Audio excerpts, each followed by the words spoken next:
Coming up on Mountain News this morning, police were able to find the man connected to a deadly shooting in Floyd County. And some folks were able to travel underground for the citizenship in an experience like no other. Dedicated to Eastern and Southern Kentucky, this is WYMT Mountain News This Morning. Good morning and a happy Monday to you. I'm Amelia Lee here with you on this April 28th at 6 o'clock this morning. And that means it is time to get a look at our weather with meteorologist Eric Dean. And Eric, I know this morning wasn't too cold. I was honestly colder inside than I was outside. Right, exactly. No, it was a gorgeous start to your Monday. We had a little bit of cloud cover, some places seeing a little bit of patchy fog. But right now, this is the scene in Pikeville, courtesy of Pikeville Medical Center. And you can see, if you look real close right there, you can see the sun trying to peek through the clouds here at 6 o'clock. Live pinpoint Doppler radar is showing a clean sweep throughout the area. This will get a break for today. We'll see mostly sunny skies. Temperatures right now in the 40s and 50s, with the exception of Louisa and Clintwood. We're seeing temperatures around 39 degrees, 50s from Manchester over to Monticello, Somerset, mid-50s. Same story in London. As we help you plan your day, we'll stay mainly sunny. Of course, you can find your hour-by-hour forecast anytime on the WYMT First Alert weather app. We'll see a mixture of sun and clouds to start. Then we'll see plenty of sunshine as we go throughout the afternoon hours. Temperatures today will make a run for the upper 70s and low 80s, but thunderstorm chances are in the forecast, and we'll tell you when in the First Alert forecast in a few minutes. But right now, the current time is 6:01. Let's go ahead and send it to Amelia. Police arrested the man wanted for a deadly shooting in Floyd County. On Saturday, the Prestonsburg Police Department arrested Larry Johnson, and officials say he shot and killed Stephen Adkins in the Auxier community Friday. Kentucky State Police say Johnson left the scene and abandoned his car to escape officials. Now he's charged with murder. One person is dead after a boat crash at Lake Cumberland. Officials say it was reported just before 6 yesterday evening in the White Oak Creek area. The Wayne County coroner tells our sister station it was a single boat crash with one person on board. He says fishermen found the person on the lake and called 911. The person's name has not yet been released. One man is dead and another injured after a car crash in Wayne County. Officials say it happened yesterday at the intersection of West Kentucky 90 and Kentucky 1546 when a car pulled out in front of a semi-truck. The driver, Seth Bolin, and passenger Elijah Bolin were both ejected from their seats. Elijah was pronounced dead at the scene. Seth was transferred to the UK hospital. The truck driver was also injured and flown to the hospital but released. Folks in Rockcastle County are still mourning the loss of 21-year-old Jacob Madden. Madden died in a head-on car crash in the Brodhead area last week. Jonathan Madden, his brother, says he was a good person. Jonathan says his brother loved his close friends and his family more than anything. At the time of the accident, my grandma had just went down earlier that morning and helped him arrange an Easter basket for his girlfriend and her baby. She was just born. And that's where he was going. He was going to spend Easter over there for a couple hours. He was going to come back.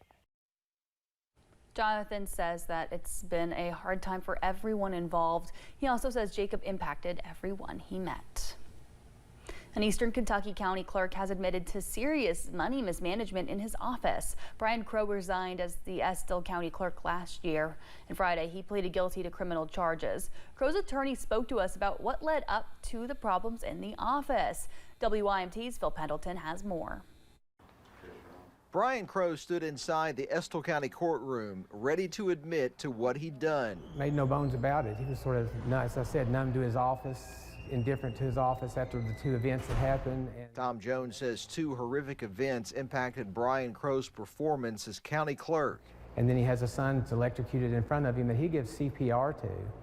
And then when his father died on January 7th of 2023, which is the date of the allegation when all this started. State prosecutors say Crow overpaid himself by nearly $80,000 and then filed a false tax return. And he just kind of became a boat adrift, numb to his office. The prosecution has recommended a 5-year sentence on the abuse of public trust, 2 years on the tax-related charges, for a total of 5 years to be run concurrently. However, Brian Crow's attorney says they are going to ask for probation. Crow will also have to pay restitution of more than $80,000. He has no criminal history, and the Commonwealth takes no position on it.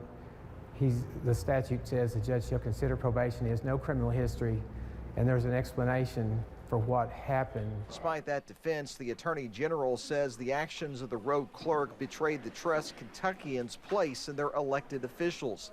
In Estill County, Phil Pendleton, WKYT. Final sentencing is set for May 23rd. Last Friday, President Donald Trump approved Governor Andy Beshear's request for a major disaster declaration. The approval will give Kentuckians access to individual assistance, including reimbursement for some essential expenses. Governor Beshear says that includes 16 counties being approved for individual assistance and 68 for public assistance. Kentucky is receiving more than $100 million in tobacco settlement funds, and that funding is part of the Tobacco Master Settlement Agreement payment, and it stems from when Kentucky and other states reached an agreement with major cigarette manufacturers back in 1998. The goal was to make a difference in helping kids live healthier. That agreement resulted in the state receiving more than $3 billion for farm, families, and child development for more than 20 years. 30 people from around the world entered Mammoth Cave last week and later emerged as American citizens. A unique naturalization ceremony took place inside the historic cave. Participants walked a steep quarter-mile path down dozens of steps to reach the Methodist Church, where they took the oath of allegiance. Park leaders say the setting was chosen because national parks are important public spaces available to all Americans. We hope so. We hope that this park becomes part of their citizenship story. National parks belong to the public. These are America's parks, and we want people to come here and recreate, learn about America's past, and just enjoy our park system. So being a part of that story and their history is just a really great honor for us. A U.S. District Court magistrate judge presided over the ceremony, which was attended by friends, family, and park officials.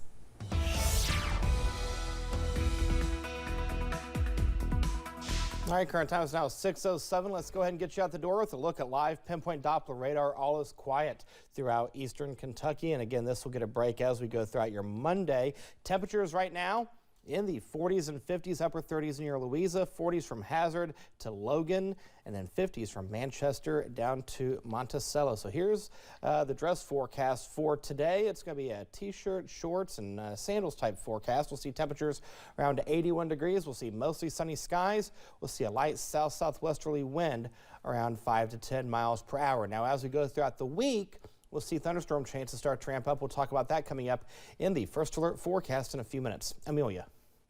Thanks, Eric, and thank you for joining us at 6:08. We have more news on the way. People from around the world gathered to say their final goodbyes to the People's Pope.